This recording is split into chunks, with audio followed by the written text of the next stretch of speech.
ओम शांति। अब यहाँ तो तुमको पैसे कमाने की बात ही नहीं, यह है पवित्र पढ़ाई। भल ग्रस्त व्यवहार में रहते हो, सिर्फ पढ़ना है।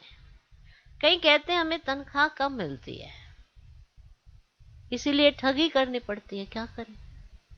कई ऐसे बाबा से कहते, बाबा हमारी तनख्वाह ही कम है, और तनख्वाह बढ़ा नहीं रहे, इसलिए हमें ठगी करनी पड़ती है, क्या करें। परंतु इस ज्ञान मार्ग में तो ऐसे कोई ख्यालात नहीं होने चाहिए, नहीं तो दुर्गति हो पड़ती है। यहां तो बहुत सच्चाई सफाई से बाप को याद करना पड़े, तभी पद पा सकते हैं। स्टूडेंट को पढ़ाई के सिवाय और कोई बात बुद्धि में नहीं रहनी चाहिए। कोई चोरी आदि करते तो केस चलता है, उसमें कोई छूट भी जाए, परंतु यहां तो धर्मराज से कोई छूट न सके।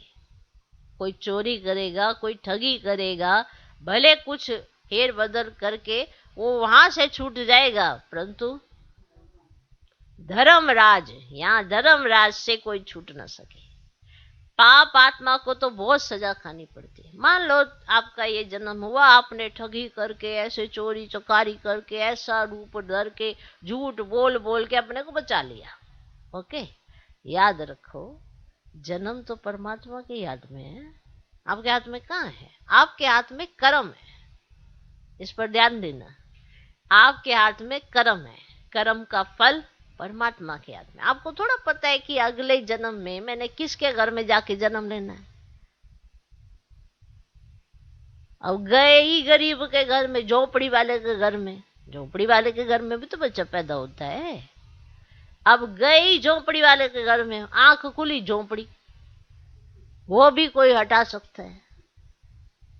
गए ही वो जो उसके नहीं होता फ्लाईओवर, उसके नीचे वो बैठे होते बंजारे ऐसे, मन उनके घर में तुम्हारा जन्म हुआ। बताओ, कर्म कर्म के कारण हुआ ना ऐसा।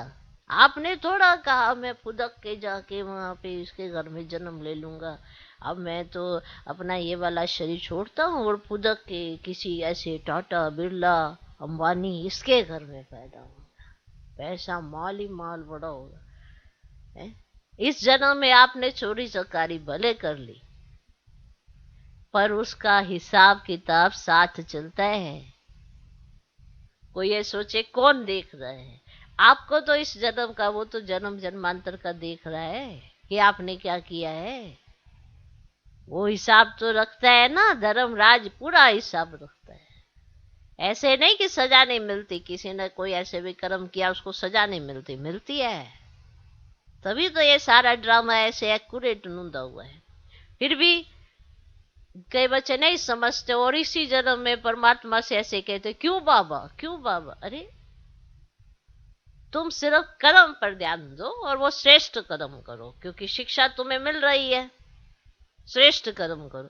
बाकी ये पूछना इसके साथ ऐसा क्यों, उसके साथ ऐसा, तो उसके लिए पूरा मुरली सुनो, आप ही समझ आ जाएगा कि क्यों किसी के साथ ऐसा, क्यों किसी के साथ ऐसा। बाकी अभी तुम्हारे साथ कुछ ऐसा ना हो, उसके लिए तुम्हें शिक्षा मिल रही है ना, तो वो शिक्षा धारण करो। माना अभी हमारा शरीर छूट जाए, हम कौन से घर में जाके जन्म लें, क्या पता। इसीलिए कर्मों पर बड़ा ध्यान देना चाहिए, समझा।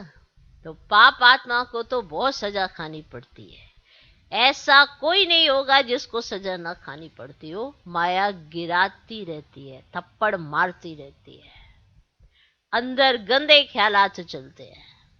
अब कई ऐसी ऐसी मन स्थिति हो जाती है, वो समझ ही नहीं पाते हमारे साथ ऐसा क्यों चल रहा है। तो ये भी तो विकर्मों का खाता ही है ना। आप सोचना चाहे अच्छा, सोचते बुरा, अच्छा सोच ही नहीं पाए, बताओ। ओके। ओम शांति।